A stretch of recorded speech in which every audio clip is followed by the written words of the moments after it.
All right, Shalom Israel. Y'all about some outside work thumb to the brothers. Y'all small thumb by some outside to the sisters. This is Wednesday. Captain's class. Obviously, I'll be stepping in for Captain 10,000 to bar math. We are the ISUPK, the Israelite School Universal Practical Knowledge, established in 1969, 1 West 125th Street, Harlem, New York. We are led by Commander General Yohana. We are not affiliated with any other organization. Israel, pay your tithes, man. And get ready for the Midwest Fire Weekend. I think there's like the seventh or eighth annual Fire Weekend held in Chicago this year. July 31st through August 3rd. So make sure you got your travel arrangements set, your lodging, a couple extra dollars, and so that we can have a smooth event. So today, some of the piddly stuff going on in the world that's just drawing a lot of controversy, a lot of attention. Media entertainment can be a good distraction for a lot of the issues that people are facing independently and as nations. I mean, we still got families being deported. Trump passed a law saying that any children born after, I think, after this year, they lose any American status privilege, even if they were born in America. Taking that completely off the table. But we get pacified with some of the news about like Brittany Griner, for example, is something else that we're going to talk about today with what his. I'm still not seeing a clear answer if that's a dude, if that's a female. I'll try to just use Brittany's name. Because I know, social media is pretty sensitive about not using pronouns. So we'll just stick with using the name. And with that, too, we're going to get a couple scriptures revolving around that, just kind of depending on what side of the fence that falls on, too. If Brittany was born a dude and taking up the mantle of a female, there's definitely some gender dysphoria going on there. And vice versa. If Brittany was born as a female, taking on the persona and kind of outwardly characteristic traits of a guy. Find the scripture real quick. If you can, though, pull up that first video because I want y'all to hear the voice. I don't know if testosterone can do this to an actual female. It seems pretty natural, though. Looks like we got a couple people coming in. Very deep voice, very uncharacteristically effeminate, deep voice. That's supposed to be a female at birth. I don't know what they're doing, but definitely don't present to sound very ladylike.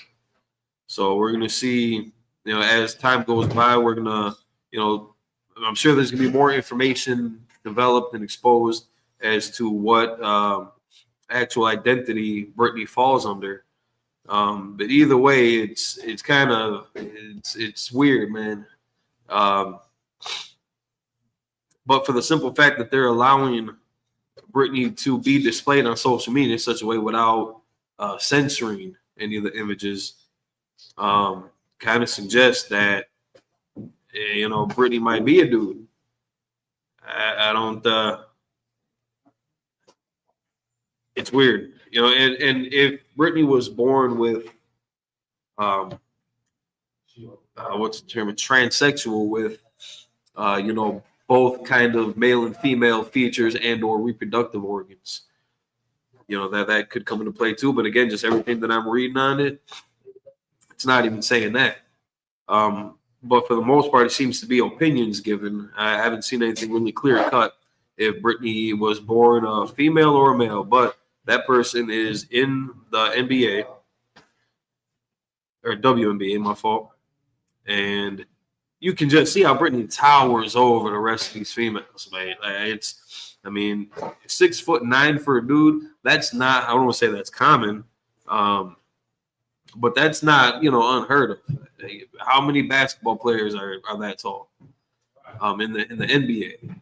So for Brittany to have that kind of physique, it's a little concerning. I'd be worried if my daughter, my sister, my cousin was a female playing the WNBA having to go up against that. Right. That seems like a pretty tall order. Try to pull up these scriptures real quick.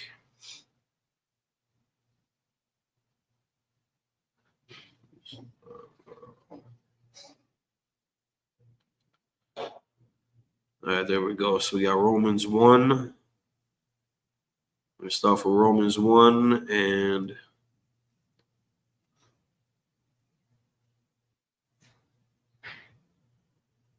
and also Salaki, sir, if I could.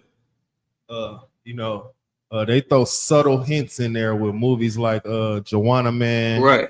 You know what I'm saying? Other things of that nature. You also got the movies like White Chicks and Big Mama Dolls, where they all men, but they dress up and be undercover as women. Salaki. And yeah, I don't know what it is about white people that want to make Black and Hispanic men dress up in drag. That's a disease that people got, and it does something damaging to the psyche of the youth that looks up to these individuals that would celebrities they're not leaders, right? Historically, celebrities they're just not leaders. They don't really have that leadership quality capabilities because they're always under the boot of a contract of some kind of clause, right? They got a lot of restrictions where they can't really be free to help out maybe in the way that they actually want. Maybe Michael Jordan really does want to help out Chicago, but he just can't because he's afraid. And he got a white wife, Michael Jordan. I'm not sure, sir. Maybe I'm thinking Tiger Woods or one of them other niggas, but it's maybe just under pressure. Go ahead. He all his kids did he marry his sister? Yeah. Okay. All right. Good for him. At least he didn't sell out that far. But again, you can see what they're not doing. And I don't know all the different programs that some of these, entertainers, celebrities, social media influencers, what they might be doing off camera. We get a glimpse of what they do on camera, but we can also see what they're not doing. Right. Chicago ain't getting no better. There's these people, Kanye, Oprah, Michael Jordan, just to name a few. Like brothers like Chief Keef, and even when like King Von was alive, brothers like that, I almost wouldn't expect to lift a finger. They're so hell bent on the destruction of their own people, right? That that doesn't surprise me that they wouldn't do anything productive in the community.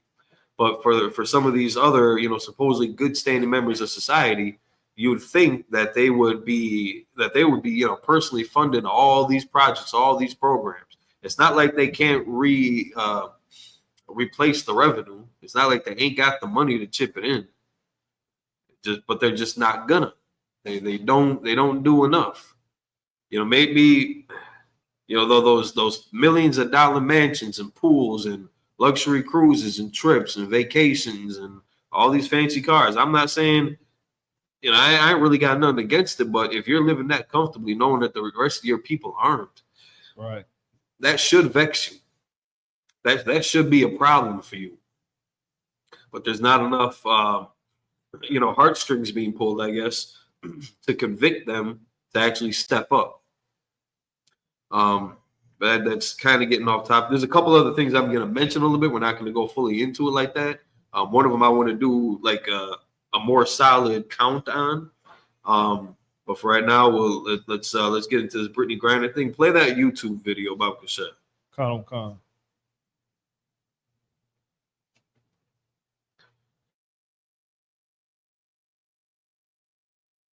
You said you didn't remember what you said during that viral moment after you fouled out against the Indiana Fever. A lot of people hear that believe voice? what you said was effing white girl or effing white play girl. this back for the brothers. Is it possible that's what you said? No, would never say that. Like, there's no place for that in our league. Wouldn't say that. So even though you can't remember, you know that was not what you said. I know it wasn't that because I wouldn't use that type of language. That is an insanely deep voice. You said you didn't. That is a little crazy. You said you didn't remember what you said during that viral moment after you fouled out against the Indiana Fever. A lot of people believe what I'll you said pause the was video for effing right white now. girl or Let's effing. wait till we get this up on TV here. And Salaki, sir, if I could, Go ahead. just to go back to what you were saying about dressing up in drag. The brother who played in, I think it was Big Mama House 3, his name is Brandon T. Jackson. He actually said when he put on that dress, it definitely killed his career. And we definitely have been seeing him in many other things after he played in that dress a lot. And that's such a damn shame to do to a brother like that. You know what I'm saying? Terry Crews, he had Terry Crews and Tiny Lister Jr. May rise again. They were both adamant on making it very well publicly known that they're not going to wear no dresses. They ain't taking no roles where they gotta effeminize themselves at all. And for that, they got some backlash from being able to maybe fit certain roles, or work with certain companies, certain directors, certain writers and producers. That's that club thing that they got going on in Hollywood, that if you don't conform and give them what they want, give them, like, there's a separate level of entertainment that they're trying to get out of you aside from the movie that they're casting you for. It's not just to make mega bucks in a blockbuster open, but they want to see you degraded. They want to see you effeminized. They want to make sure that your image on screen is now suspect to the people that are watching you, that maybe honored your level of integrity in previous films. Like Denzel Washington, all his roles, he's for the most part, I'd say he's played a character with integrity. And I don't know how many conversations he's probably had with, would you try this? Would you try that he turned down? But it's that's more of the influence that we need in media, right? So that the people that are idolizing brothers and sisters like this too, they don't get the wrong impression. Captain Tazariak, I believe, brings this up all the time about Asian actors, and I remember reading or watching a video on this. And it is very true, especially like Jackie Chan. They will not vilify their celebrities. They won't have them play a role that would destroy their image, destroy the reputation, damage their integrity. It's they're very solid on that commitment to making giving their people the best impression in entertainment. So you got some people that just play bad guys. You got some people that are just your standard heroes. You're almost typecast. Jackie Chan, I've never seen him play a bad guy. Right. You know what I'm saying? It's always been an upstanding, law-abiding, courageous, brave, heterosexual man. Some brothers, they get, whether they fold under the pressure or they just have similar interests. Some of them cats, maybe they want to put on a dress. You almost wouldn't expect it from how they appear, but appearances can be deceiving, just like this whole Brittany Griner situation. Run that video back. Can y'all turn up the volume on this TV? Is the TV on? You can see the video. Turn up the volume on this TV. I want y'all to hear this voice. You said you didn't remember what you said during that viral moment after you fouled out against the Indiana Fever. A lot of people believe what you said was effing white girl or effing white girls. Mm-hmm. Is it possible that's what you said? No, would never say that. Like, there's no place for that in our league. Wouldn't say that. So even though you can't remember, you know that was not what you said. I know it wasn't that because I wouldn't use that type of language. That is a dude's voice. That is a grown man's voice. I don't know what Brittany got going on, but that to me, that is kind of concerning, and directly against the nature of if that's supposed to be a female. Now, show the next page. We can turn the volume back down, please. So open up that next tab. Now you're going to see something. It's like this is strictly just for educational purposes. Otherwise, normally wouldn't show anything like this. But they have this individual, Brittany Griner, shirt off, looking straight up like a dude. I don't see any surgical marks. And again, if this individual was, I think everybody saw, you can take that down now. I don't know if this individual was born with, male and female traits, reproductive organs, whatnot. There we go. But there was an individual. Oh, what the heck is her name? Shit. Damn. There's this one female that went viral for having a sex change operation and had her breast removed. But you can see the scars underneath, flat chested now, bald headed, but you can see the scars on the chest. You'd expect to see something like that with Brittany Griner, but ain't nothing on that. Ain't nothing under there. It don't look so far, it don't sound right and it don't look right. Open up that next tab, Bob Kasha. And then we're gonna get these scriptures. Somebody get me Romans chapter 1, verse.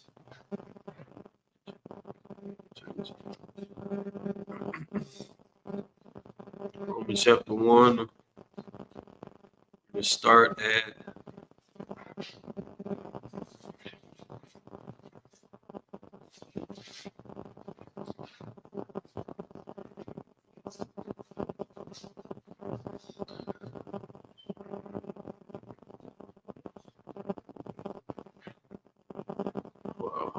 start up a little bit. Because Paul was a gangster, man. When he had to talk somebody down, like he didn't pull no punches. But he was a seasoned man too. He was very wise about his approach, which is why he was able to navigate so many different communities and different scenes. He was able to deal with people on a lot of different levels, very similar to Captain Tazarian. He was very very approachable, very very easygoing, very laid back, very focused. It takes a lot to rattle his cage. And just in case anybody's tripping, this is water, this is juice. This two non-alcoholic liquids. Just happen to have the right cups. But Paul, like he knew how to deal with people. Captain Zaria knows how to deal with people. And he's been accepted in many, many different communities. And Paul was also. He was able to deal on high and low levels. Whatever status somebody may have had, he was able to have meet them on that level. And with brothers that living in the ghetto, poor, destroyed, criminals, what have you, he didn't shake easy. So he was a Roman.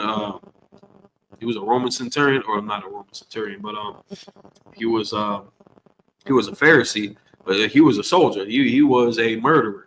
He was an unaliver, an unjust unaliver for a time in his life, and then he came to the truth, and he changed his ways. All right, so it's like real quick. That next tab, was that just another image? La, sir, it has All right, open that up. Oh, yeah, Salaki. That was a longer video that I was looking at. I think that's about 16 minutes long. I was trying to find the minute marker where the doctors were talking about it, but you had it queued up right here. Right there. Call. All right, let's play that. Chromosome testing, hormone analysis, bone density scans. Not because they're trying to shame anyone, but because fairness in women's sports matters. Brittany is a weird case. He's a man, yes, that much is obvious, but not in the way that you think. He isn't. Is that the TV? Say that again. Is that the TV? He's doing no, that was my phone. I just wanted to kind of follow along with it. Okay, come. Is that interfering? He's a straight cis male. Just give it double. Right. I'll keep this down. Yeah, they're looking Brittany at, you is know, a weird bone case. density, He's a bone man, yes, that structure, much is the obvious, but height, not in the way that the you weight, think. a lot of the He isn't physical trans. He's characteristics a that straight cis male who was raised as a girl might and be given a telling. girl's name by his parents. His mother is the insane one. She forced him to live as a female right up through high school, filled out all of his paperwork, including BC as female, and kept the charade going. He played on girls' sports teams because his papers said he was a girl. He had to keep pretending in college, stay in women's teams, and now he just has to keep barely pretending to stay in the WNBA. But in all other ways, he lives life as a man. He wears men's clothes, dates and married a woman, has masculine features, and takes masculine roles. If not for his mother's insanity, he would Turn be that up a a little bit, mediocre Corinne, male player in the NBA. And honestly, that may even be a little bit Started generous. over. And Shouldn't every Sorry, athlete what? play on a I level started field? over. There's more to this than just bruises and bones. No, Mental health experts have think- stepped in too. And what they're seeing I think is we kind of got it from unsettling. there. That elbow, that slur, it wasn't just about basketball. It was control, almost cold. That's not just anger, it's deeper than that. But again, this individual's you know, identity is definitely coming into play, and I believe, all right, so they had Griner in, I don't remember what the prison was.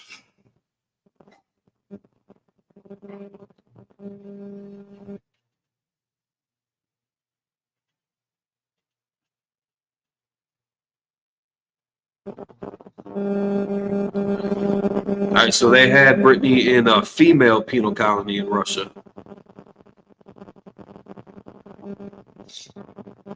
You know, before they did that prisoner swap with an arms dealer, a Russian arms dealer.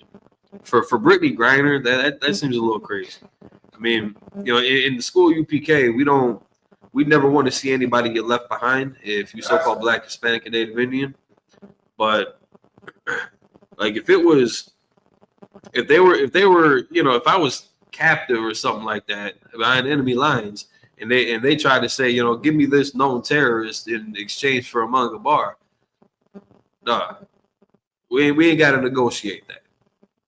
You know what I'm saying? I'll take one for the team. Nick, I ain't trading for you. No, we can leave you out there in Russia. That was a hell of an exchange, but they did have her in a female penal colony in Russia. So now give me Romans chapter 1. Let's start at verse. You almost got to start at the top, but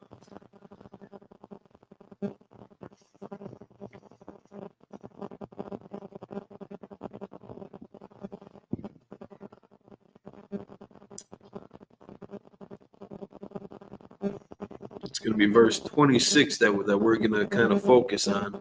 Let's read. Start at verse 24. Romans chapter 1, verse 24. Come.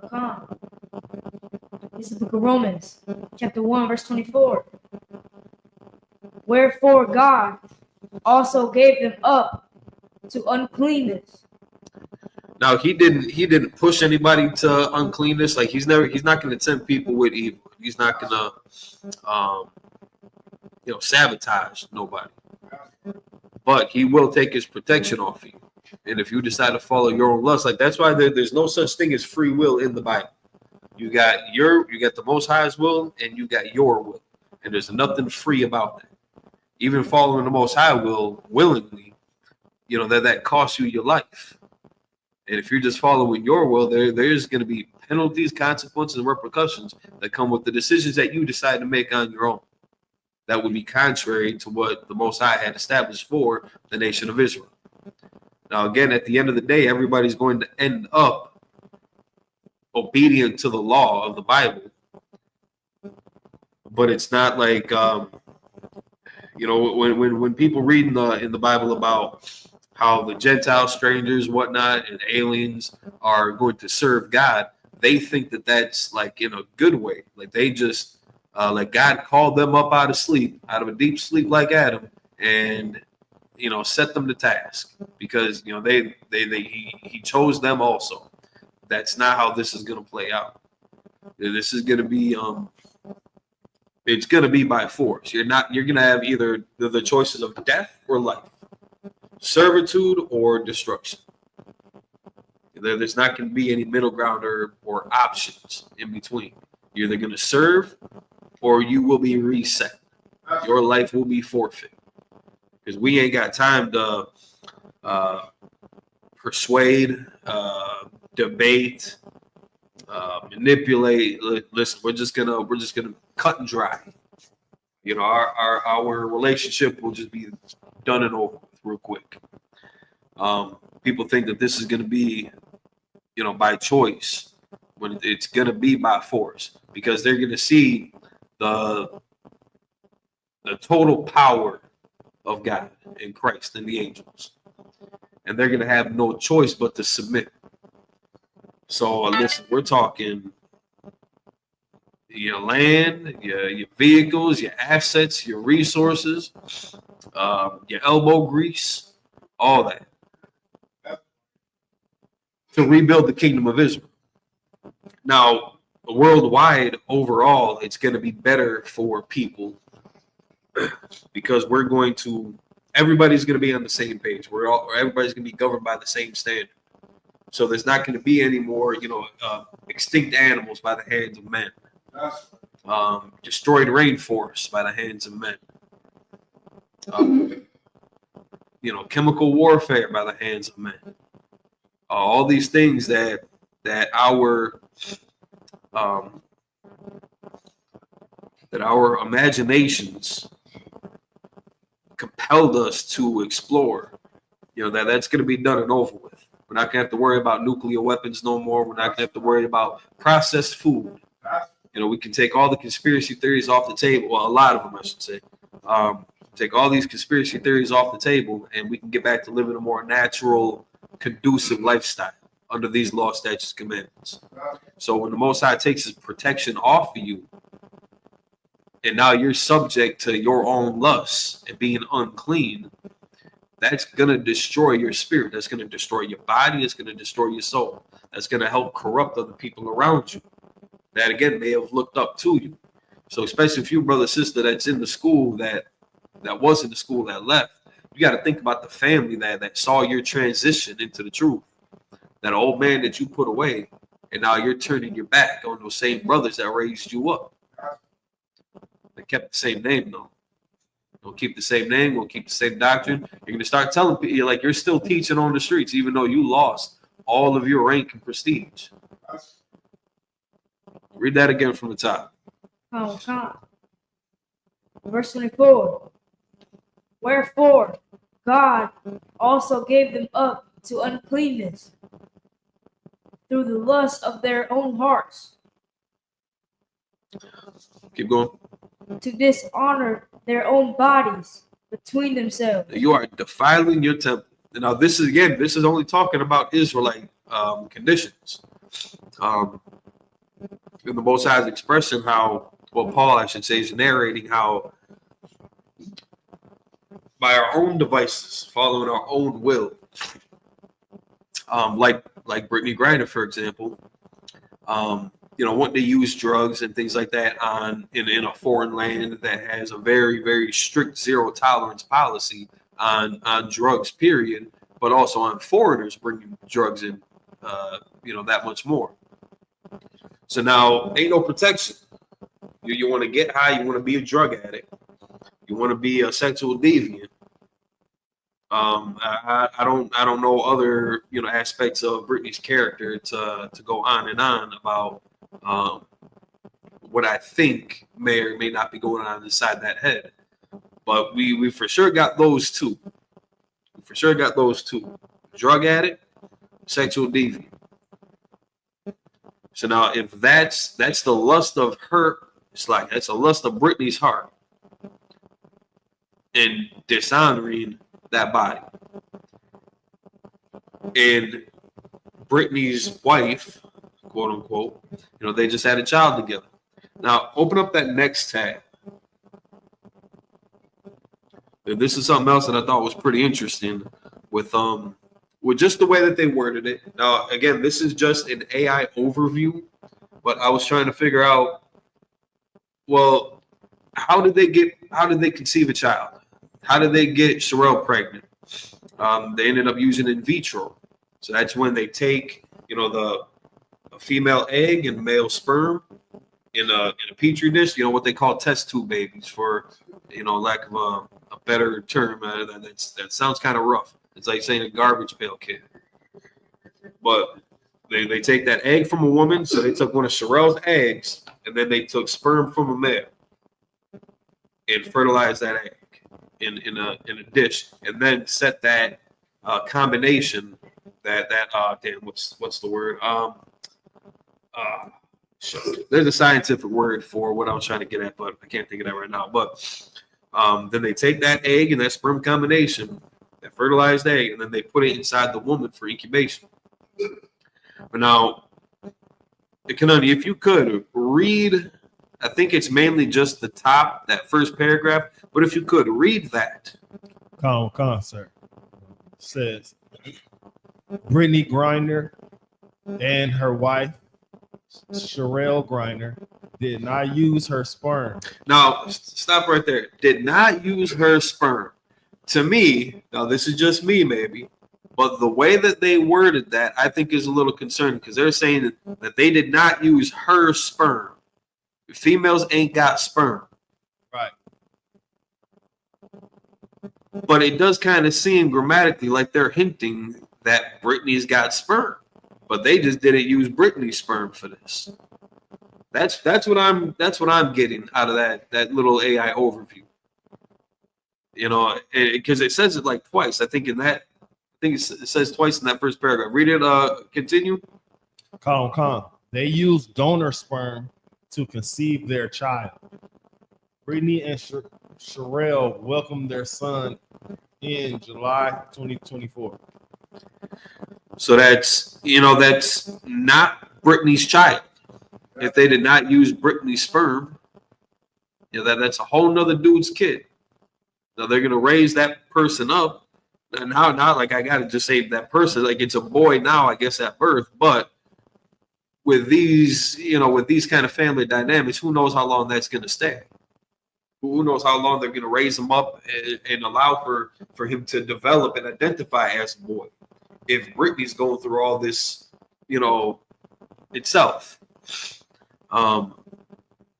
This is, it's like, we're about to get into it in about two more verses. Keep reading, verse 25.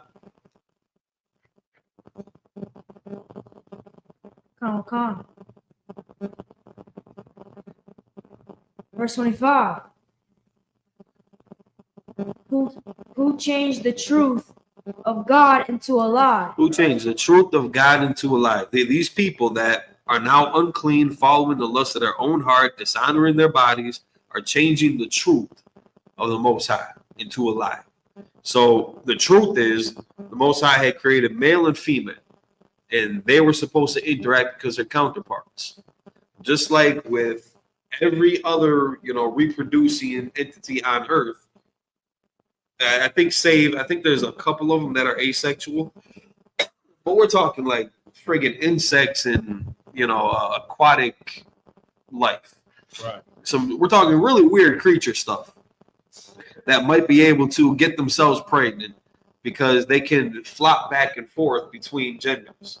Something like the dynamics between them. That's not how humans are supposed to operate. That's not what the Most High had established for mankind. The truth is, a man is supposed to be with a woman is supposed to be with a man. They're supposed to make babies the old-fashioned way. I know that's disgusting to some people out there that mainly wear the color purple, but that's the truth of God. Now, some people just they physically can't. Maybe there's an affliction. Maybe there was some damage, wear and tear, a lot of drugs throughout their life. Maybe even at an early age, and that's something else that we got to protect these kids from too, which is why we come down so hard on y'all, because you're still developing.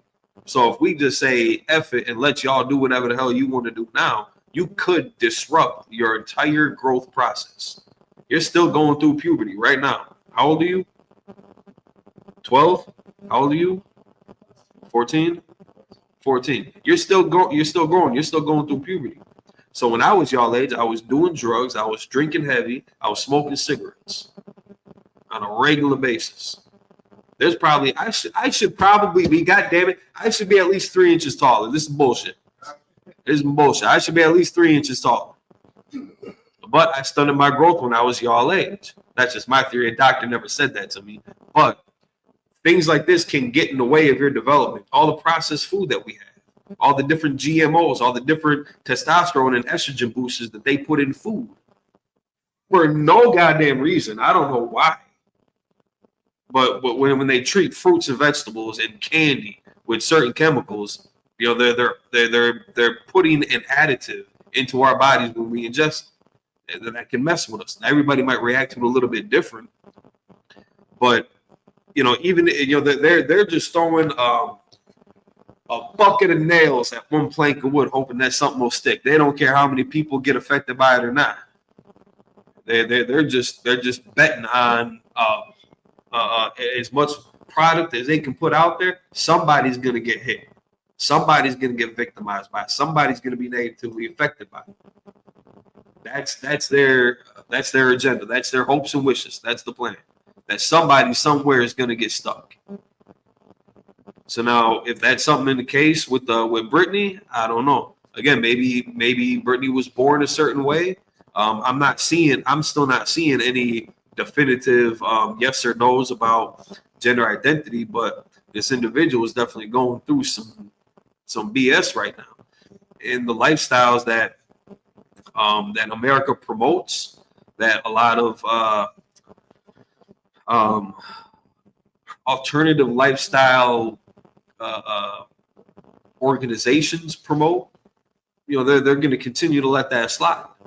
They will let your children make the decision to have a physical sex change operation, but they can't vote. They can't buy a pack of cigarettes. They can't drink. They can't go and join the military. But somehow they can make the decision. They can give consent or withdraw consent from, you know, having a sex change operation. The fact that parents are even giving them that option and that much authority it's sickening.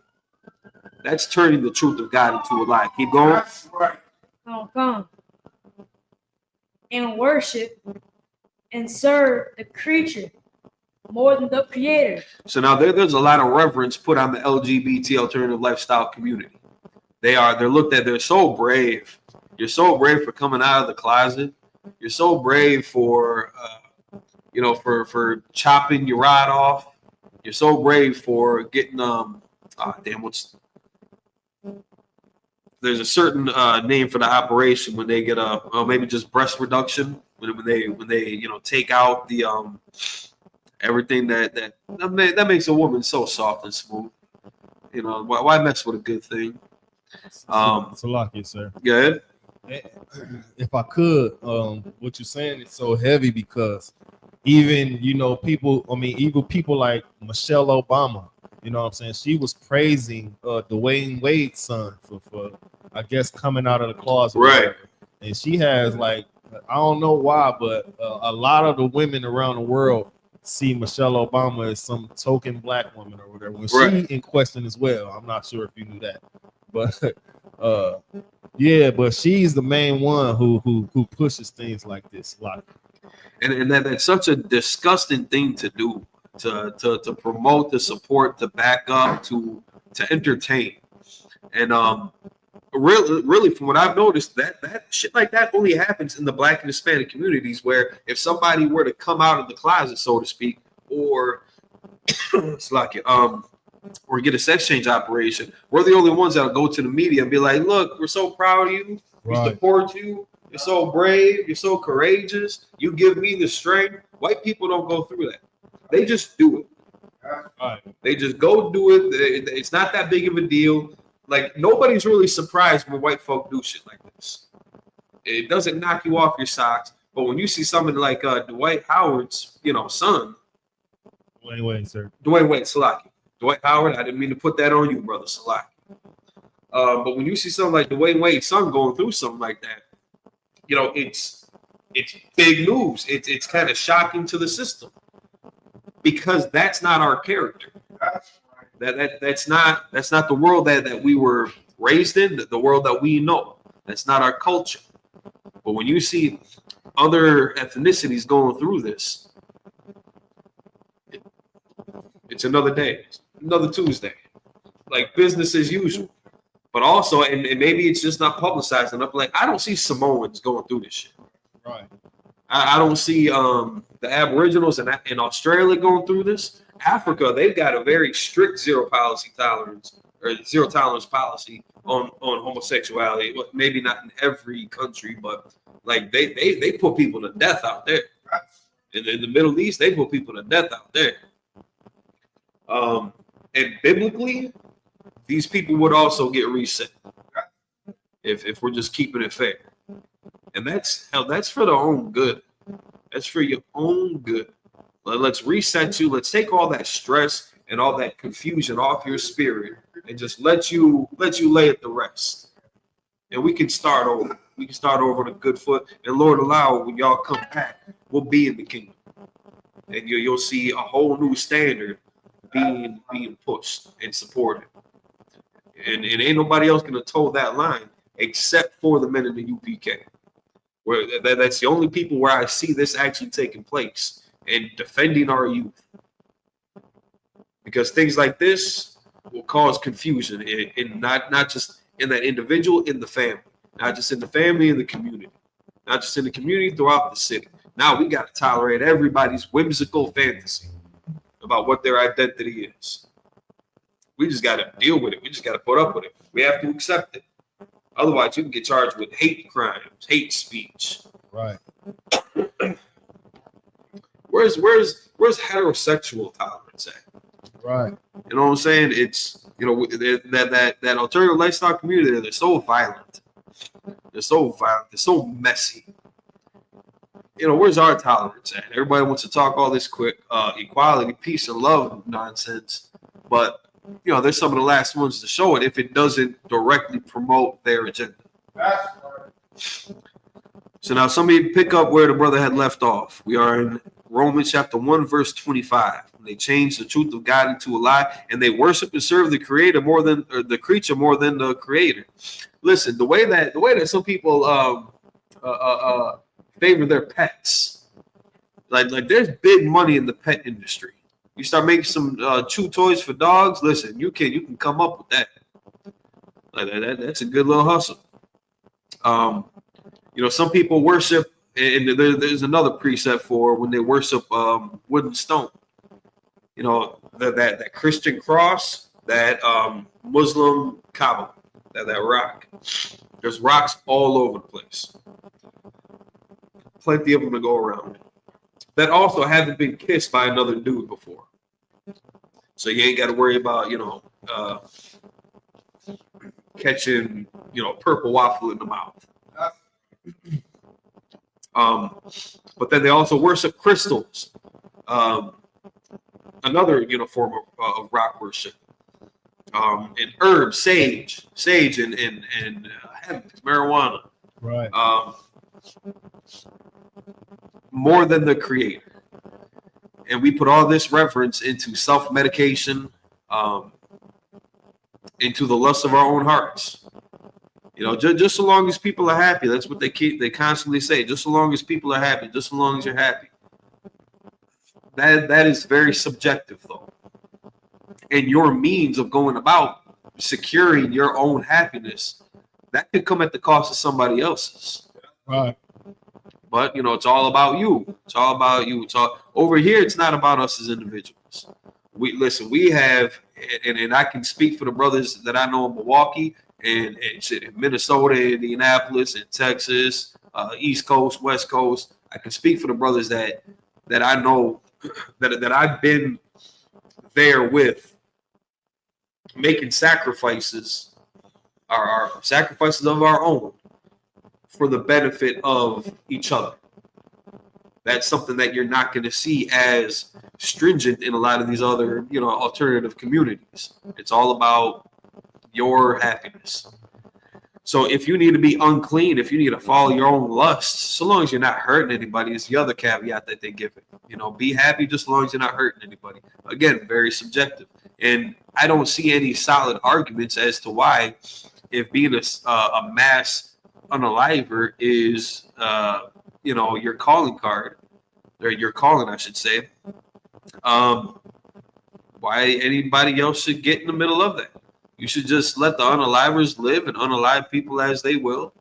The drug dealers, just let them deal all their drugs. The human traffickers, just let them traffic all their humans, even though it is at the detriment of other people, but it's making them happy. Their family eats off of that. Their children, unbeknownst to them, are living off of blood money that their parents are securing. So, I mean, we falling after these lusts. We serve the creature more than the creator, who is blessed forever. Amen. It's, we start seeing that clash of interests. And we're no longer shielded. We're given up to the uncleanliness. Read verse 26. God. For this cause God gave them up unto Vile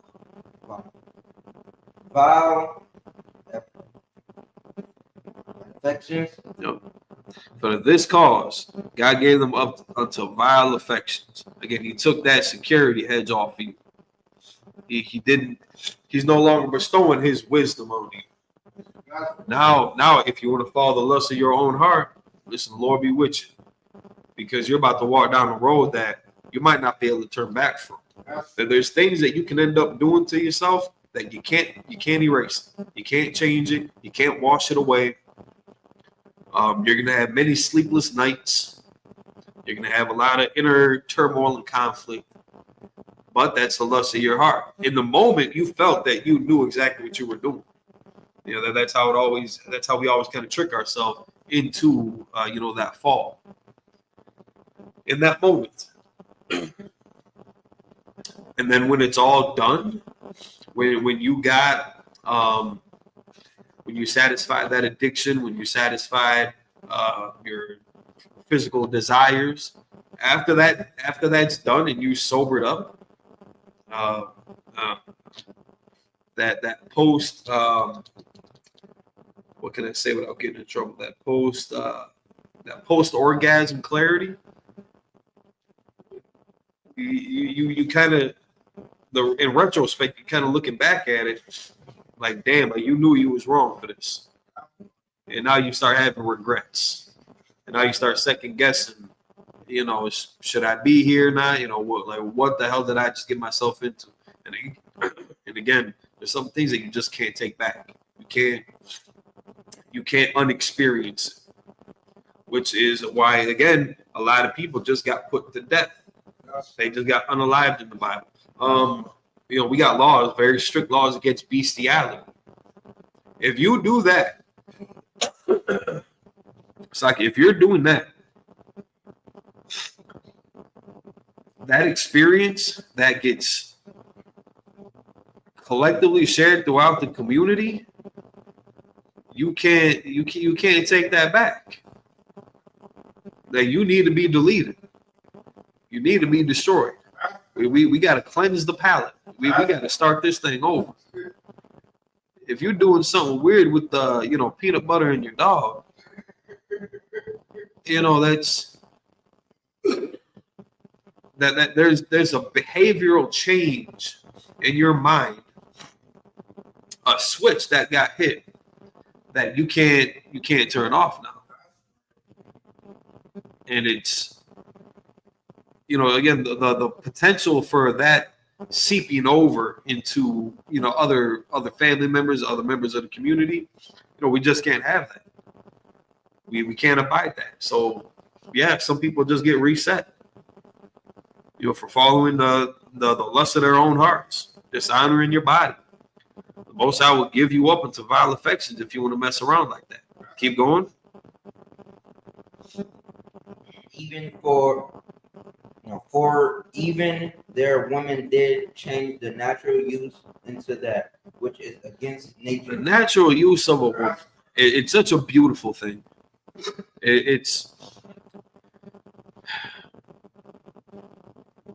you know, really only a man can appreciate that aspect of a woman. Women, listen, when they get in a relationship, they end up fighting, they end up shooting each other, they end up stabbing each other. Again, in the LGBT community, it's full of violence. The domestic abuse rates in the LGBT community are skyrocketing, so much farther above than heterosexual relationships. The abuse that goes on there between them, you know, dishonoring their bodies, it's astronomically bigger than what we see in you know, that nuclear family, a man, a woman, and a child or children. So even the women being given up to, you know, unnatural uses of their bodies or their spirits. The other thing I was going to kind of touch on that kind of goes into this, I ain't going to spend too much time on, but I'm going to compile some data on this, is how many movies, shows, and even animations where they're showcasing interracial couples. And predominantly what I see, it's a white man and a black or Hispanic woman. So now, what kind of implications does that have? That whole swirling, I think they call it swirling concept of, you know, interracial relations. Again, dominantly being focused on a white male and black or Hispanic female, black, Hispanic, and Native Indian female, Salakia. That's going to result in a Caucasian child by blood. Now, their DNA may have different genetic expressions, physical, you know, outward expressions, skin tone, hair texture, eye color, you know, bone structure, things like that. But ultimately, that child is still going to be Caucasian by blood, by their DNA, by their genetic makeup. They're still going to be what that father is. So now, and your white people, so-called white men, they're so devilish, so disgusting that they're putting that message just plastered on the screen so that they can try to influence more of making white babies. Because even amongst themselves, they're not reproducing themselves at the normal rate that, you know, say we are. Like, I think America in itself is let me look up this stat real quick, because we're not doing so good in replacing ourselves. We're not having as many kids in certain demographics, and they're just not having as many kids to replace themselves. And again, that's part of the detriment of the LGBT community to have such promotions that would lead to, you know, destroying the population. What is America's birth rates?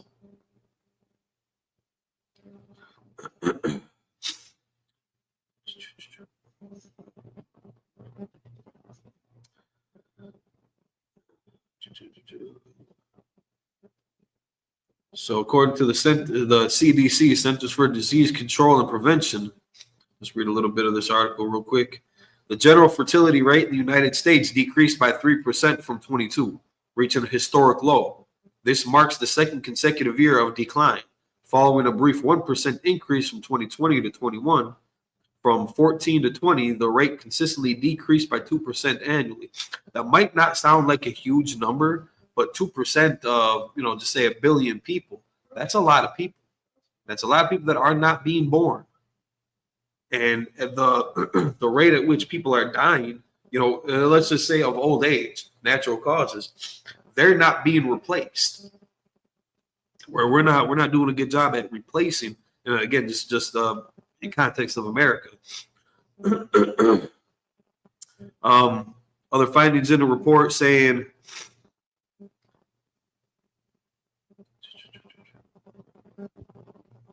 yeah, 2% decline from 22, with 3.5 million births recorded in 23. So that's 2% less than you know, the previous year. 23 birth rates declined for women ages 20 to 39. Were unchanged for females between 10 and 14. Thank God. At least they're not, you know, mass producing as teenagers. And between 40 and 49. Now, again, when you start getting past 40, the the complications that surround birth are a lot higher, a lot greater chance, something that could go wrong for the parent as well. So that's why, they're just not having kids. They're not physically capable of reproducing as much.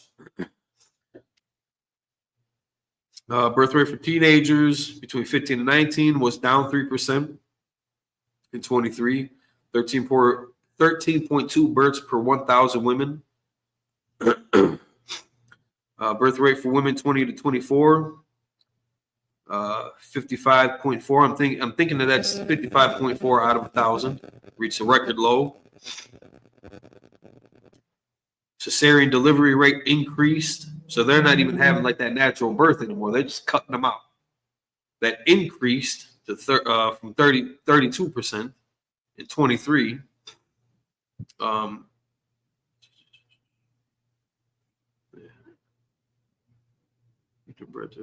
Changed. But yeah, so communities like this, what Brittany's engaged in, you can't build a family off of that. You can't build a society. You can't build a world off of that. But that's Brittany's lustful heart. These are the vile affections that they're given up to. Was there anything else on that verse? 26. All right, read 27. And likewise, also the men leaving the natural use of a woman. Isn't that crazy? Men leaving the natural use of a woman. So you can be some nasty bastard with another dude or with an animal. Like it's not just old girl down the street that's got a problem with the house sitting your dogs. It's dudes that got a vile affection and uncleanly nature or desire to be unclean. That's just casting the woman aside. Keep reading. Of the women, burned in their lust one toward another, men with men working that which is unseemly. Men with men working that which is unseemly. It is disgusting. But again, it's advertised so, on such a big stage in our communities. And it's almost second nature for other races. Either they live in a country where it is unacceptable, so they can just move and they can be part of a community where it is tolerated. But they don't get the same backlash and they don't get the same results. Their gay people ain't the same as our gay people. Like our women, now some of their women are kind of brutish, bulldaggers and whatnot. But like these female studs, it's they take on that whole persona of a dude. And they might be some pretty things too if they put on a dress. That's a crazy. There was this one brother, Big Ja or something like that. He does some skits, but he had a stud friend or a group of stud friends and shit that he ended up kind of turning out. And when they transform, when you see them going from that stud look to that feminine look, like they were beautiful sisters, beautiful women. But then they dumb it down and throw on the sweatpants and the do-rags and basketball shorts and whatnot. They're just looking all Shrekish. It gets weird. Keep reading. And receiving in themselves that recompense. Let's take a look at let's get a definition for recompense in case anybody's confused on what this word means. Let's get a definition for recompense. Because these unseemly men, the things that they're doing, that is betraying the natural use of a woman, it comes with consequences. Anybody got that definition? Recompense. Let's get this quick. Cat don't like no dead air. Let's get the definition of recompense. Salaki, sir. Go ahead. I got the definition of recompense. Let's see what they're talking about. According to Google, recompense is make amends to someone for loss or harm suffered. That doesn't sound like the right one. Is that the only definition they're given? Khan Wakan. Read that again. Make amends to someone for loss or harm suffered. Yeah, that's one aspect of it, but that's not what we're getting from this verse. The context of recompense is completely different. It has another one for a little bit down, but it's like Arcaniac, or it's like the Carniac definition. It says punish or reward someone appropriately for an action. There we go. The archaic definition that definitely fits what's going on in this verse. And if we go down a little bit more too, another archaic definition: restitution made of punishment inflicted for a wrong or injury. So I mean, we definitely see that happening. AIDS, HIV, and AIDS. That's recompense for men being unseemly with each other, leaving the natural use of a woman. That's recompense. Monkeypox. That's recompense for men doing all types of God knows what behind closed doors in their little orgy parties. What P. Diddy's getting, that's recompense. You're leaving the natural use of a woman. Listen, I enjoy the company of my brothers, but nigga, it's, there's an objectively right and wrong way to conduct yourself. And we're seeing black and white what the Most High is defining as wrong. You wouldn't be getting recompense if you were doing the right thing according to God. If you're following the law, statutes, commandments, you wouldn't get recompense for that. You might get shunned by the world for not eating pork, for not celebrating Christmas, for not, wishing somebody happy birthday.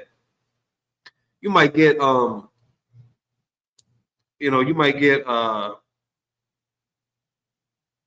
trolled or heckled, for things like that. But the Most High ain't gonna punish you for keeping to your culture, keeping to the rules that He had established. Listen, Lord be with Brittany, man. Lord be with Brittany. Lord be with Sherelle. Lord be with that little boy that just got ushered into this. Because the world that he's about to grow up in, that completely does away with the natural use of a woman. Keep reading that last little bit. And receiving in themselves of their error, which was meat. And receiving in themselves that recompense for their error, which was meat. Now that word meat, M-E-E-T, it means good. So the recompense that they received for that error is good. That was a justifiable punishment that they get. Listen, if you're going to run around in them circles, you can expect to catch, an STD. You can expect that. You can expect to be sexually slacking, SA. You can expect that. You can expect drugs. You can expect and what's the word I'm looking for? Manipulation, sabotage, being taken advantage of. You can expect all that. Trying to live that lifestyle. We can drop this Britney thing, move on to the next one. P. Diddy. It just got released. Well, from my understanding, they're keeping him in custody until his next hearing in October. So now the different charges that he's facing, he's no longer facing like the human trafficking. I believe that was the big one that they were trying to hit him with. But I believe he's still facing, SA charges and, assault and abuse charges. Because even if Cassie was there, on her own volition and she was, part of that party, and unless I'm wrong, maybe she just, weird like that. But getting an ass whooped ain't part of the turn-ons. P. Diddy booted her ass in that hallway. It looked like he was whooping her up and down. So he's still got a lot to answer for, according to the American justice system.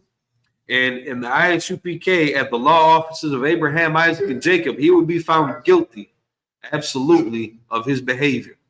The parties that he's been throwing, the orgies that he's involved in, the unnatural uses of men and women that he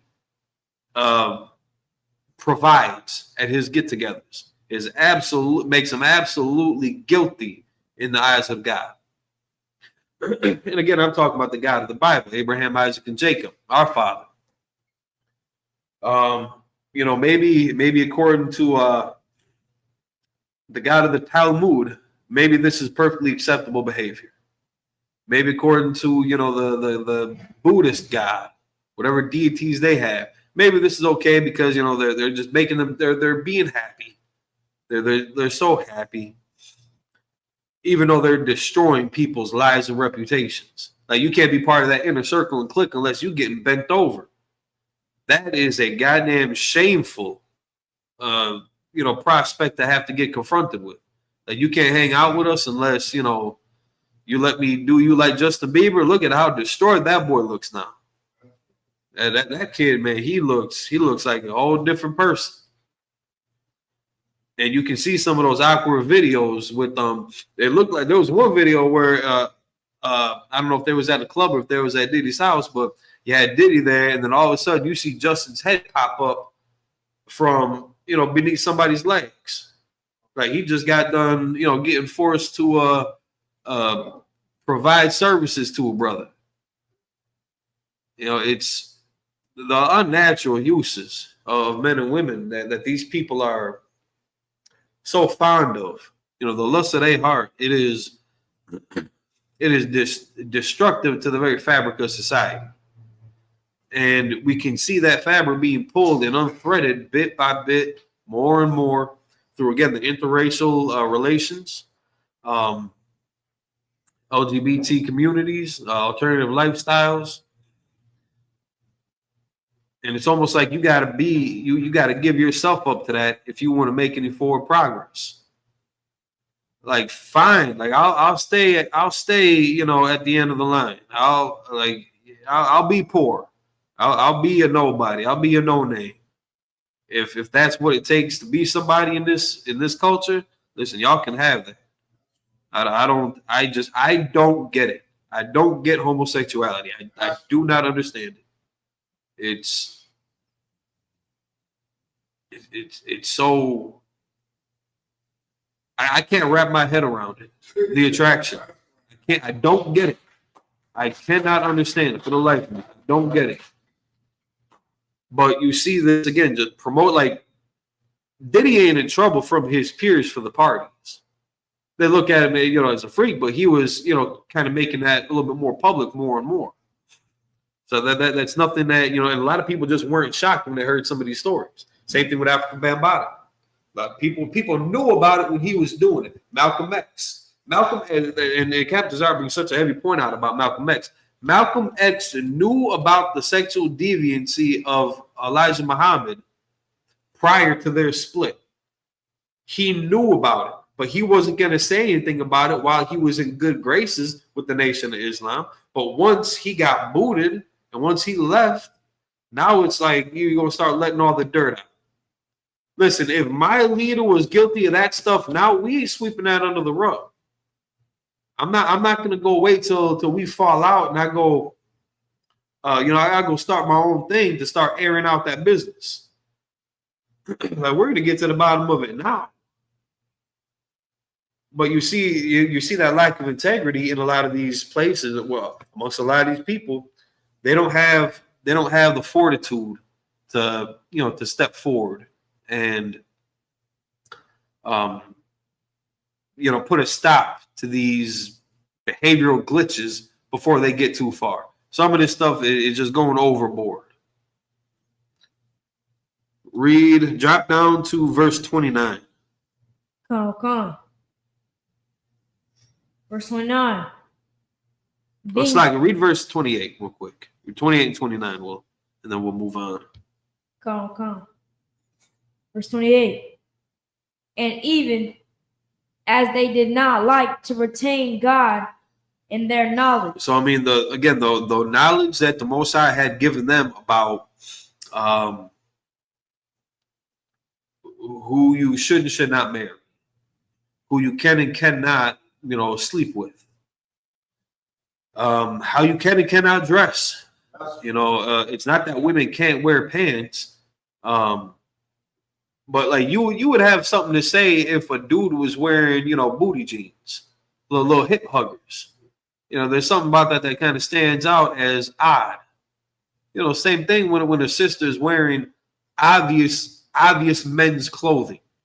A t-shirt, I don't think that would necessarily fall under the same category. If your rib, puts on your shirt or some shit like that, to cook, to run to the bathroom with, or just to have, something that smells like you around the house. That's not what this is talking about. But that sister, she can't wear like my priestly garments. She can't wear my pants with my fringes. She can't wear, my none of my shirts with the patches. Because that's expressly for the men, for the priesthood.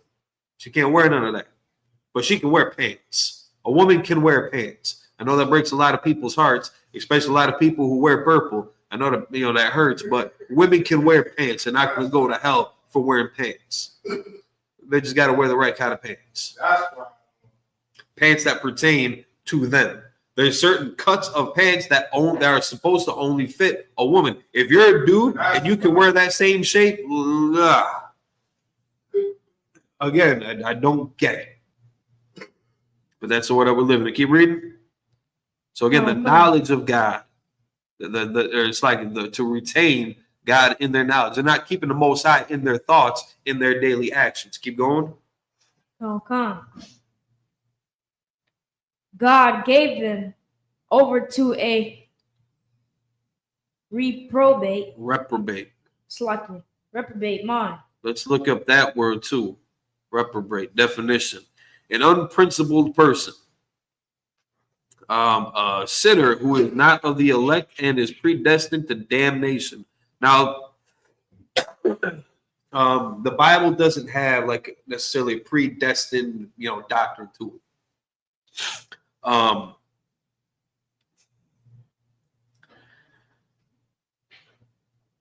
But it's, how would I say it? It's that sin. It's somebody who they're not on the same page with God. They're not in league. They're not on one accord with the Most High.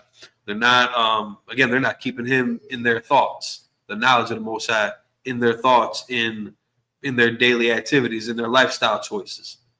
A reprobate mind is something that's going to give way real quick to sin. Easily beguiled, easily indoctrinated. Keep reading. Come. To do those things which are not covenant. Convenient. Like a convenient. Verse 29. Now, stop right there. Listen, monkeypox is inconvenient.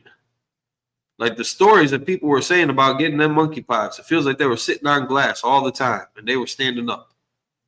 That's pretty inconvenient. That kind of takes the wind out of your sails, I think. And that would ruin somebody's day. Any normal person, that would ruin somebody's day, unless you're just into freaky shit like that. But the consequences, the recompense that comes with this, man, it is inconvenient. It is a hassle. All the different medications you got to go on, different therapy, psychoanalysis. You know what I'm saying? That there's a whole lot that comes with that reprobate mind. Keep going. Okay. Verse 29. Being filled with all unrighteousness, fornication, unrighteousness, fornication. Keep going. Wickedness.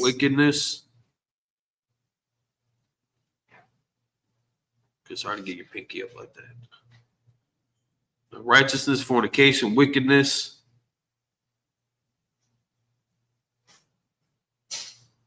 I don't know how to say that word. Now you got me tripping. Covetousness.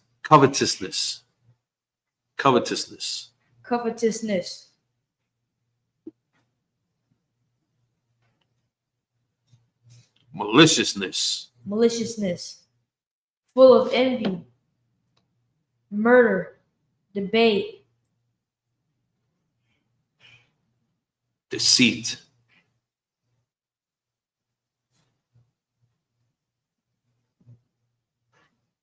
malignity, malignity, whispers, whispers. And that's 11 characteristics that can just overrun you when you got that reprobate mind, when you're doing something that's unseemly to the Most High. That's going to result in your recompense. Your unrighteousness, your fornication, your wickedness, your covetousness, maliciousness, be full of envy, murder, the debate. And debate, like, not in the sense of how we might debate people, like I desire to debate people left and right. It's not that, but always trying to talk back. Always, people will debate us on why abortion is not only should be left to that woman and that woman alone. Why in some cases it's good because they liken that child, that fetus inside that womb, they liken that to a parasite. When again, people aren't taking into consideration maybe some of the things that's going to happen when you lay down with somebody. Babies are potential result of shacking up. So that's why again in the Bible and in this school we got that protocol. We don't do no one night stands. You should be going through that courting process to make sure that y'all are even a good match for each other. Like General Muhammad always says, start a fight with her. Just be petty one day. Just start a fight with her to see how she's gonna react, to see how that conversation is gonna go. Maybe you didn't know that she was batshit crazy and she's gonna get violent with you. Now you do, and you didn't have to lay down with her, so you ain't got to keep her. So now during that courting process, if you decide to fall back, you wouldn't be wrong. All right, so now drop that. What else did we have on Diddy? What was that other tab?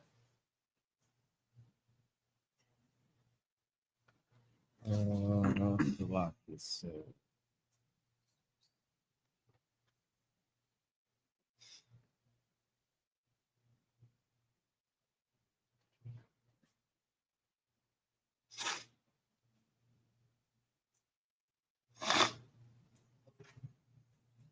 Nothing else?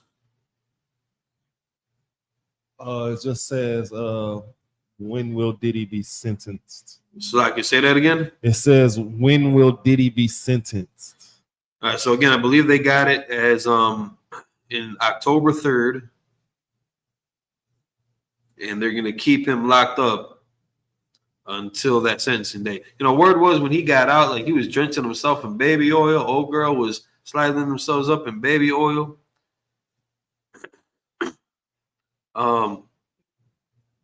As like big gotcha moment, I guess. Since he was being ridiculed so much for the baby oil, that was a point to kind of prove it's again, weird stuff going on in those circles. All right, so we can drop Diddy. So the next piece up, Donald Trump. Donald Trump, his big, beautiful bill, Project 2025. So one of the concerning points about this is they are trying to loosen the reins on child protective laws in the workforce. So I think we can, I got about 20 minutes left. Open up that one article with the area that I had highlighted, please. Calm. And then when you get there, if you could, just scroll up to the top so the people can see it, and then just cite the source and the author.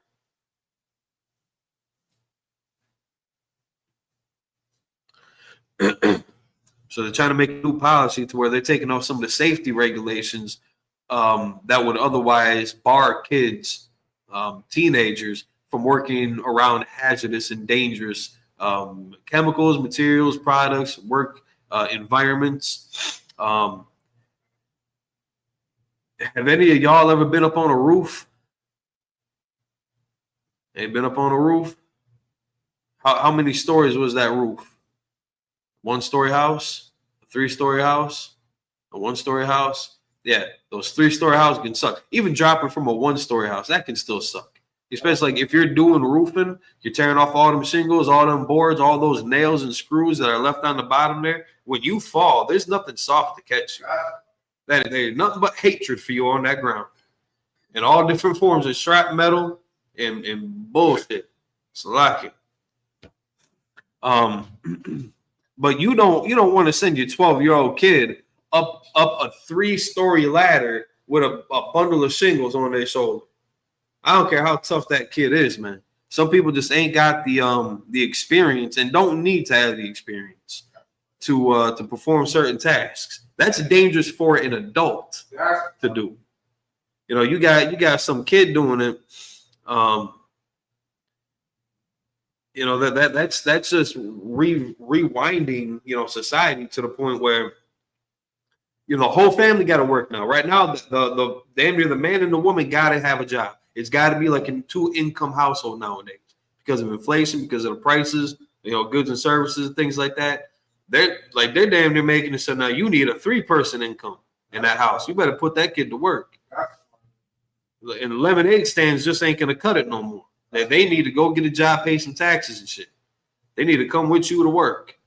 I don't want my daughter. I don't want my daughter with me at work like that. Bring your daughter to work day. Bring your son to work day. That's something different. That's just like a show and tell moment. But now when they're trying to, you know, let these children and you know the training courses might be excellent. I don't think anybody wants their children being around hazardous chemicals. You know, as a parent, that's not something that I would wish for my kid. But according to these policies that they're trying to push in, you know, they're going to loosen up some of those safety hazards, some of those precautions. If you could, go ahead and read that. Con. So the site is theguardian.com. And, you know, just the article, I'm going to read the highlighted portion of this. What's the name of the article? Child labor. Trump will weaken child labor protections in second term, report warrant. So now you can go to The Guardian online and you can look up this article about how Trump's policies would weaken child labor laws. Go ahead. Con. The highlighted portions says at the same time, legislators in more than 30 states have moved to weaken child labor protections since 2021, often citing claims of labor shortages and backed by industry groups in these pushes. The report noted these rollbacks at the state level have often either conflicted with federal law or sowed confusion among employers over which are applicable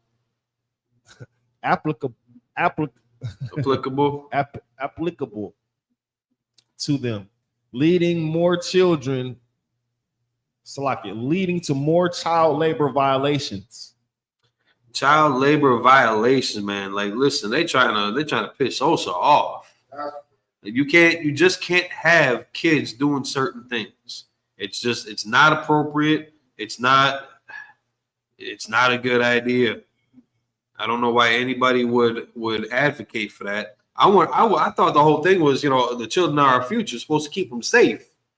I don't want them messing around with nuclear equipment, with radioactive equipment, with damaging chemicals. They're about to read some of these things. Keep going. Con. Project 2025, a conservative guide for a second Trump administration, which aligns closely with Trump's policies and was authored and prompted by numerous former Trump officials and allies. Advocates for rolling back child labor protections, the report cites. Child labor protections. I thought you're supposed to protect these kids, man. Keep going. Con. Some young adults show an interest in inherently dangerous jobs, Project 2025 claims, which parental consent and proper training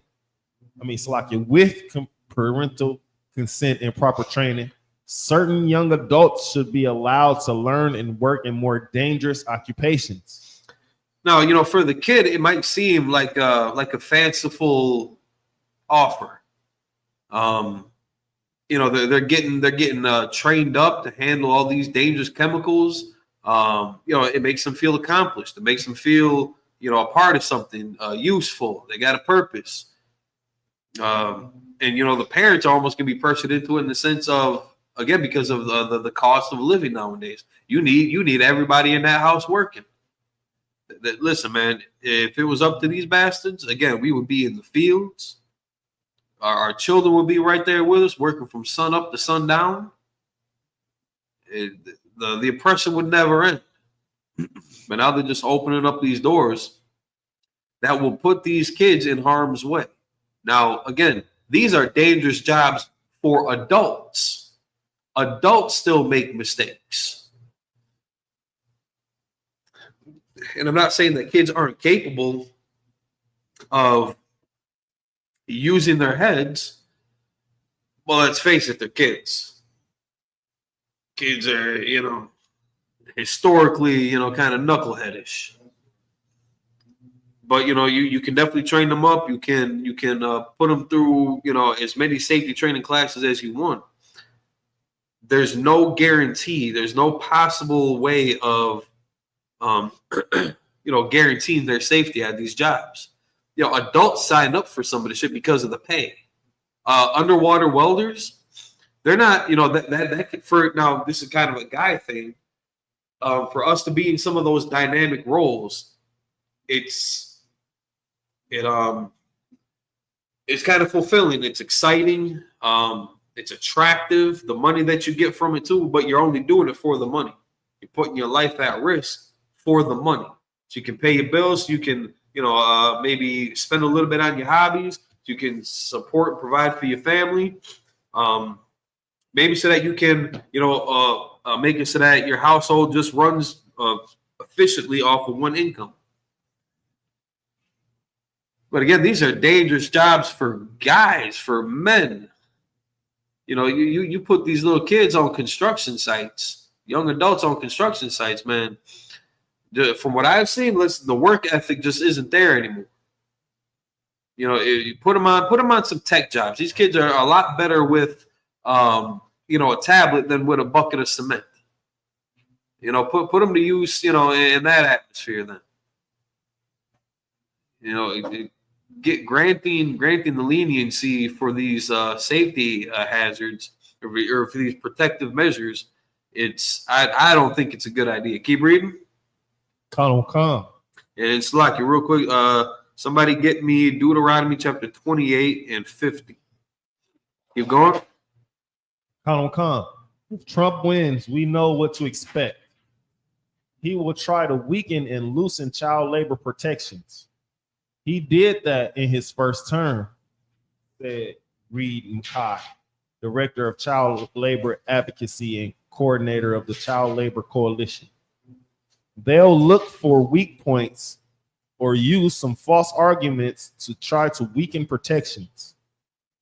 He noted the Trump administration attempted several rollbacks of child labor protections, including an effort to weaken hazardous occupation rules for child workers in nursing homes and roll back a ban on the pesticide chloroform.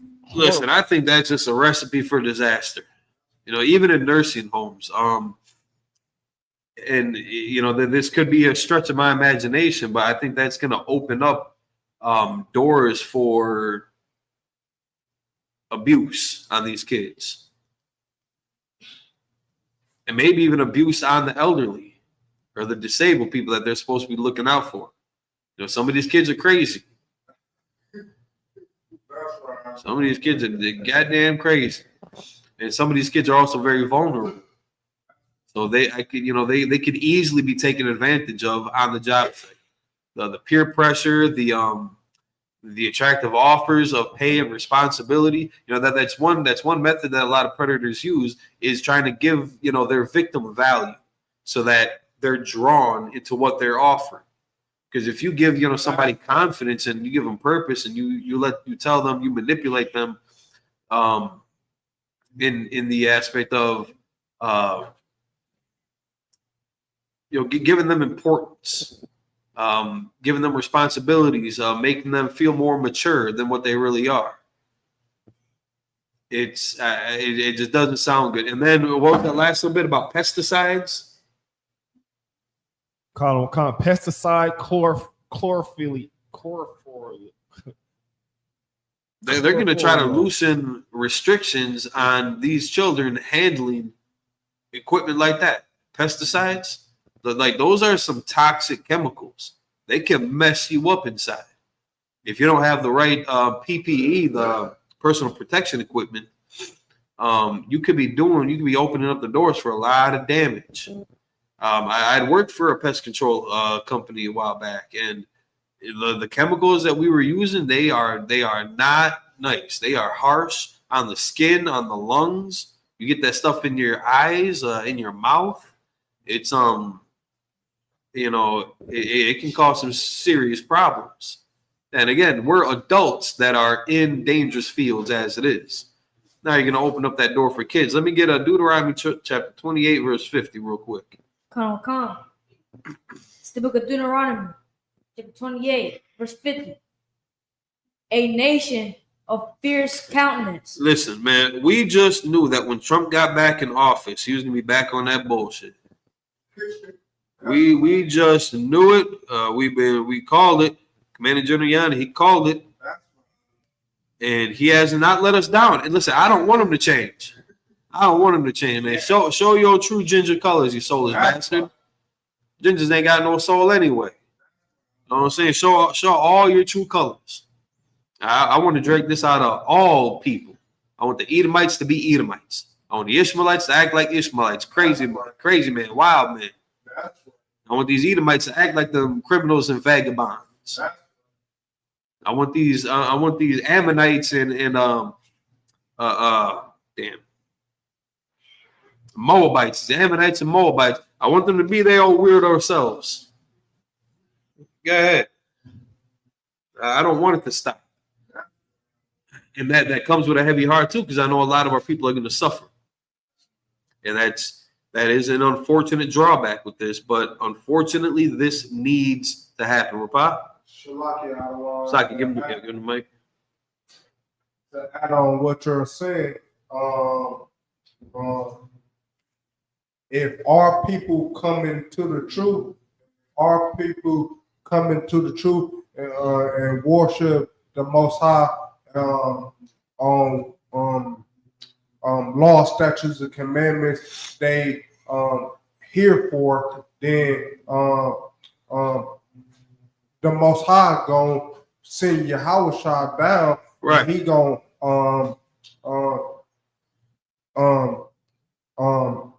gonna take us to the wilderness ASAP. Right. As you saying, our people won't act right. So it's not on them, it's on us. Right. And that's a heavy point. We're gonna end up answering for it.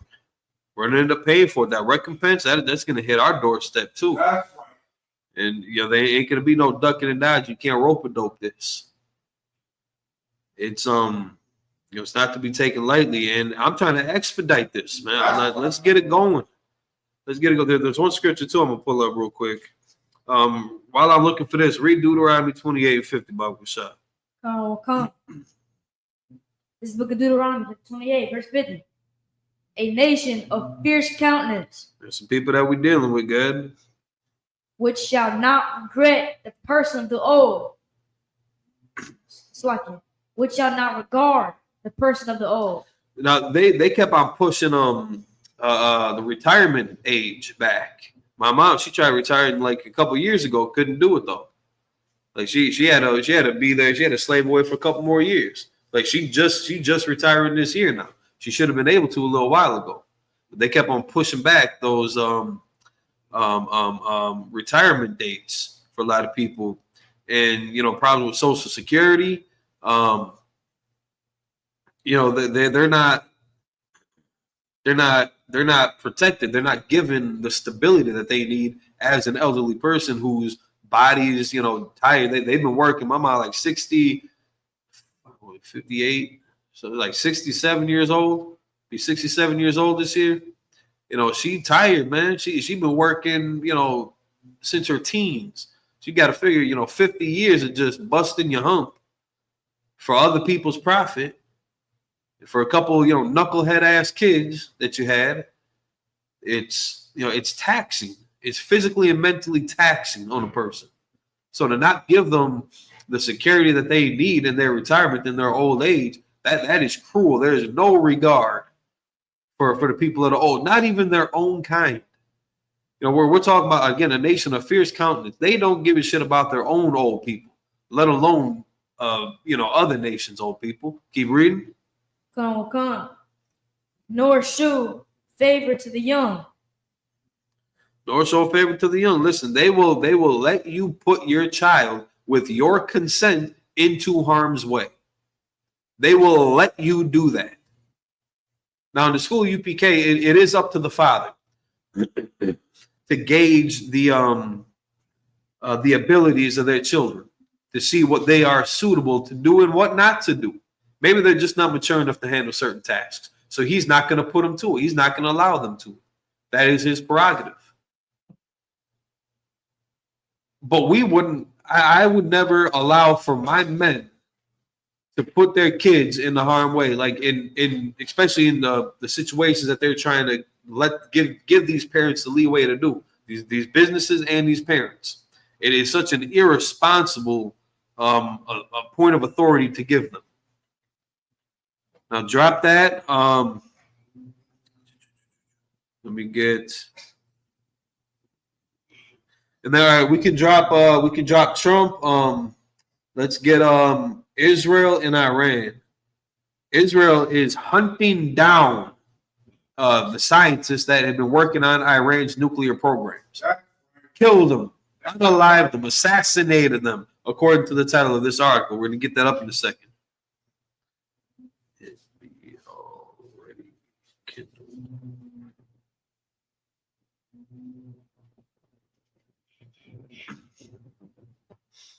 So I want one person to get me Isaiah chapter 2, verse 4.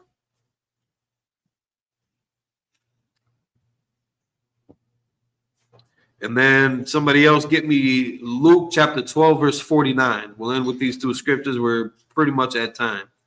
So if you could, I just want the focus right now on this just to be on the title of the article. If you'd like to, again, you can see it on screen, where it's sourced from, who the author was, the title of the article. But right now, I want you to see the picture, and then I want you to read the heading of that article. Kanani, if you could, please. Sir. This article is from lemonade.com. It's on the Israel-Iran conflict.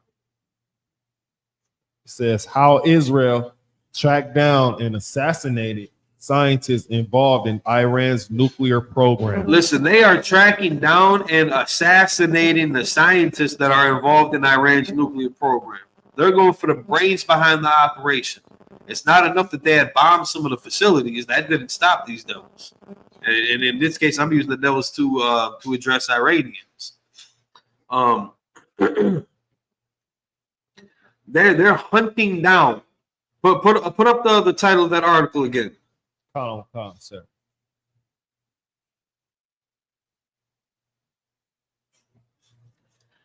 They are hunting down and assassinating. Or it's like it says track down, my fault. But they are tracking down and assassinating the brains behind these operations. Now, with the conflict that's going on over there, that's going to help usher in this third world war. That's going to help usher in the return of our king. That's going to help usher in the salvation of our people. It's going to take this war on this level for us to receive any effect. Go ahead. Shalaka, and to add on what you're saying, Iran, don't take that from them. Don't be some punks, right? That's right. They got scientists too. They got scientists also with families and children that they were supposed to look after. You know, I'm sure these Iranian scientists, and some of them may have been of different ethnic backgrounds as well. You know, they could be Africans. They could be. I don't know all the different delineations between Iranians, Saudi Arabians, Palestinians. As far as I know, they're all the same. They're all the same people. I know some of them are actually Edomites too, but I don't think that's Iranians. Don't take that laying down. You know, stand up for yourself. I think there's some really good motivational speakings from Will Smith that you should check out. To get you motivated. They're probably gonna put you in the mood to fight. Maybe slap some dude on when you go to the Grammys or whatever. But something to boost your spirits up a little bit. But this war that's breaking out, the measures that they're taking, like it's on a pretty serious level. You know what I'm saying? So all right, let me get what was the first scripture I asked for? Isaiah. Was that Isaiah 2:4? Come. Whoever got it, go ahead. Come. This is the book of Isaiah, chapter 2, verse 4. And he shall judge among the nations. Listen, let them bang this out. The Most High is going to judge among the nations. Go ahead. And shall rebuke many people. He's going to come with love for everybody. Is that what it said? And shall rebuke many people. Let's look up the definition of rebuke. Does it involve a bouquet of flowers? Let's take a look at rebuke. Can you rebuke them with a hug and a kiss? Express sharp disapproval or criticism of someone because of their behavior or actions. An expression of sharp disapproval or criticism. Yeah, it doesn't sound like a good time. Now that sounds like somebody getting checked. It sounds like somebody getting not being shown favor, not being shown mercy. Because in this judgment between these nations, the rebuke of all these people is going to be harsh for all the crimes that they've committed against the Lord's people. They will answer for. It will be a recompense for them. Keep going. Come. And shall beat their swords into plowshares. Plowshares. Plowshares. So instead of a weapon, a tool for destruction and unaliving, it's going to be a tool used for harvesting crops, sowing, reaping what you sow. It's, fruits and vegetables. It's going to be a farming tool. But now let's fast forward to 2025. They're not fighting with traditional swords. Some like hand-to-hand combat wise, like in World War I and II, they were definitely getting down with knives and bayonets and things like that. And some of the cavalry, during like the Civil War and Revolutionary War, they had, the big sabers and swords and things like that. They were getting down then. But they also had the muskets, the cannons, things like that. In World War I and II, they had all type of assault rifles. They had tanks. I don't know where they were necessarily on like ballistic missiles and things like that, but they definitely started, technologies definitely started ramping up. So instead of, rockets being used for missiles, maybe these are going to now be rockets used for vehicles, to power your tractor when you're collecting all that cotton and sugar cane and bamboo reeds, all the rice and all the livestock. Maybe it's going to be repurposed for something that would actually benefit mankind. Instead of everybody acting so goddamn scary, looking to, blow each other up. Keep going. Come. And their spears into pruning hooks. All these guns, all these shops, all these factories that have prospered off of war to make all these weapons. Now things like this, it's going to be strictly for hunting. It's maybe for us to keep the rest of y'all in line, but like all your guns firearms, all your firearms, not ours, all your firearms, they're going to be put, they're just going to be destroyed. They're going to be destroyed, and they're going to be, you know, the machines, the material, it's going to be put to better use. Keep going. Come. Nation shall not lift up sword against nation. This is going to be your last go around. Get it out of your system now, because this is going to be it. Keep going. Neither shall they learn war anymore. Now, isn't that everybody's, you know, what they chanting about, you know, make love, not war? You know, it was in like the 60s, 70s, and the hippie days. No, nobody wants war. I mean, some psychopaths do want war. For us, it's a necessity. Otherwise, these devils will continue to reign on earth, and we will not see any justice done to them. So for this, I need war. The Lord requires war. We need this as Blacks, Hispanics, and Native Indians in order for us to get out from underneath their boot. This has to happen. It's not a suggestion. It's not a lesser of two evils. This absolutely needs to take place. Otherwise, these other nations are going to continue running us down. And there's not going to be anybody. Mankind is not going to stop themselves. Like even all the advocate groups against racial disparity, systematic racism, what can they actually do? Protest? You think these people that got missiles, that got drones, that got trained assassins, you think they give a shit about your signs? About your cardboard signs and your fucking crayons selected to Metamug? They don't care. That's not going to do anything to them. You're not going to hurt them that way. Now, we can boycott. That'll mess them up financially a little bit.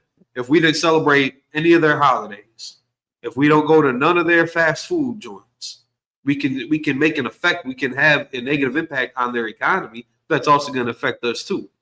That's not going to do anything to save our lives. It'll irritate them off at best.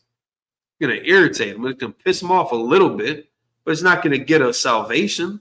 It's not going to get us out of the hood. We need this war. And it's not going to be done by us either. We can't take arms against these devils. I don't care how many guns you got in the hood. They got robots. They ain't even got to spend manpower on this shit no more. They got these drones. They got these smart asses in these bunkers, in these towers with the PlayStation controller flying drones. They don't need to spend no manpower on this at all. Hands up, don't shoot. BLM? Really? It's not going to cut it. It's going to make you feel like you've done something, though. Like, yeah, I was there for the good fight. Okay, and then what? You're not stopping. It's like you're not stopping drug dealers. You're not providing for inmates in the prison system. You're not doing anything to stop the mass deportation of the Hispanics. Nothing. That cardboard sign don't mean shit.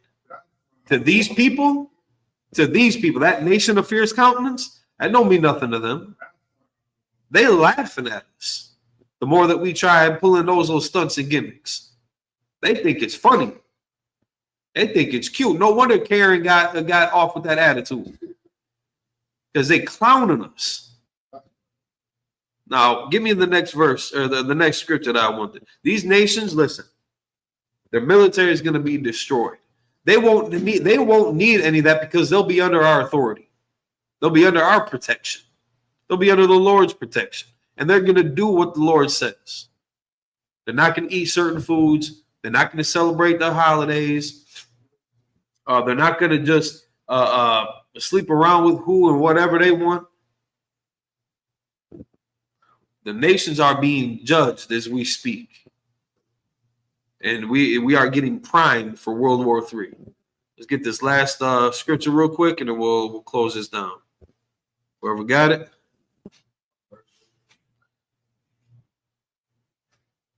Luke chapter 12, verse 49. So now when Christ comes back, again, people think that it's going to be all peace and love, that Christ is going to bring back equality between the genders. Yeah, okay. He's gonna bridge the pay gap in between the genders so that women can make just as much as men. Yeah, okay. That's not what he's coming back for. He's coming back explicitly for a war. You got a verse that says that his vesture was dipped in blood. That's not just to describe the color of his. What? They could have said any other color. They could have said red. They could have said red. They could have said scarlet. His vesture was dipped in scarlet because they dyed it that way. No, they said his vesture was dipped in blood. Where do you get blood from? A human body. How do you extract blood from a human body? You got to shoot him up. His vesture was dipped in blood. His priestly garments dipped in blood. That's what he's coming back for. And that's why we are so aggressive and so militant and so ready for the smoke. Because we're trying to get our people ready for this transition. That's right. It's not going to be comfortable. That's right. It's not going to be comfortable. People are not going to like it. You're not going to like it. You'll be grateful for it in the end, but you're not going to want it at first. This medicine ain't going to go down easy. You're going to see a lot of people that you care about, that you got affectionate feelings for, disappear.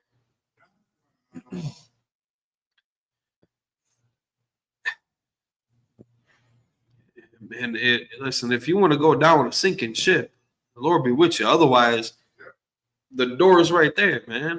4221 West North Avenue, Milwaukee, Wisconsin, Unit 101, Milwaukee, Wisconsin, 53209, 414-293-3869. That's one avenue you could take, or you can just go down with the Titanic. Where we got that scripture reading? Yeah. Luke, chapter 12, verse 49. I am come to send fire on earth. A vesture dipped in blood, man. He's not coming back here with a lighter, to show off his lighter collection. That's not what this is. He's not coming back with fireworks. He's not coming back with a hot pocket. He's coming back with straight up fire. He's about to send fire on earth. What's that going to look like? You know, it's going to look like a meteorite crashing down on the ground with that trail of fire and smoke. He's about to set this world ablaze. If you were to look from outer space, America is going to look like a lake on fire. That's what Jesus Christ, not that blonde-haired, blue-eyed sissy dude. This is what a black man named Jesus Christ is coming back to do. Keep reading. And what will I, if it be already kindled? If it be already kindled. And what will I, if it be already kindled? Now, how much more is he going to have to do if we're kicking this off now? Like, we're showing him our commitment by kindling this fire. By reinvigorating that spirit in these young men. That warrior spirit amongst Israel. We are a warrior tribe. Yeah, we were sheep herders too, but we got down. You understand? Like we are fighters to the core. But we traded in sheep and ox. You know, that was one of our professions. It didn't stay like that forever. A lot of times when people are thinking about, the shepherd kings, that was in Abraham, Isaac, and Jacob kind of time. That was at the time of Moses, things like that. Afterwards, establishing our own kingdom, we definitely opened up to more offices than just being sheep herders. So don't think that we just left it at that. But what will it, if it be, well, what, like it, and what will I, if it be already kindled? We got to get this thing started now. You don't want to be left behind. You don't want to get caught slacking. You don't want to get caught unaware, sleeping on the times. You want to make sure that you're active now. And with that, we'll hand the class over to priest and also for 1,000 on y'all.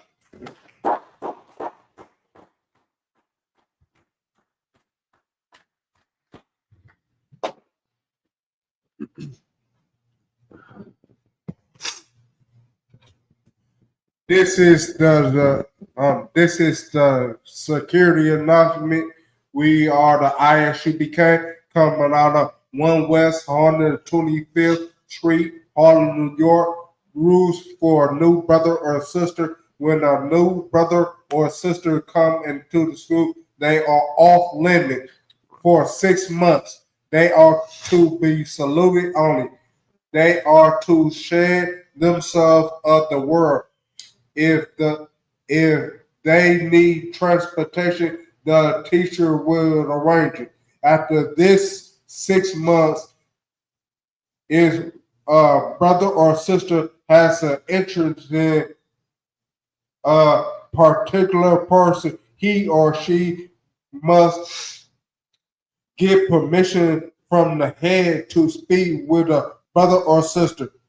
There is another 6 months in which the brother or sister will court each other.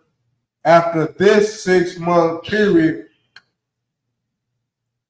the brother or sister may get permission from the head to marry. Ties, which is a commandment. Number chapter 18 and 21, and Malachi chapter 3 and verse 8 through 10 means 10th in the Hebrew, ma'asharah. 10th of every penny of any increase the Lord gives you, give to the treasury department or teacher. Priestly fund. Free will offering for peace, not mandatory. Whatever amount you would like to give. Upcoming holy convocation. It's like, if I may, so September 21st, I believe that falls on a Thursday, is going to be the memorial of the blowing of the trumpets. That's right. And then again, we have the Midwest Fire Weekend, which isn't the high holy day of biblical, history, but just something that we do in our different regions. So that's right. Join us July 31st to August 3rd in Chicago for the Midwest Fire Weekend. And Shalakia, I don't want if anyone wants to loan the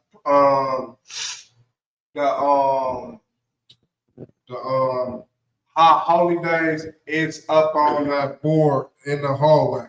And if anyone wants to be a trooper in the school, star wearing black, that's means black boots, black shirt, black pants, black headband or scarf. And with that, Imagine means to stand. We gonna give a courtesy salute to the teacher. Imagine the bot. Imagine Barak. Yeah, Bashim Yal Shabbat. Yaz Mata, dismiss. Pay your tithes.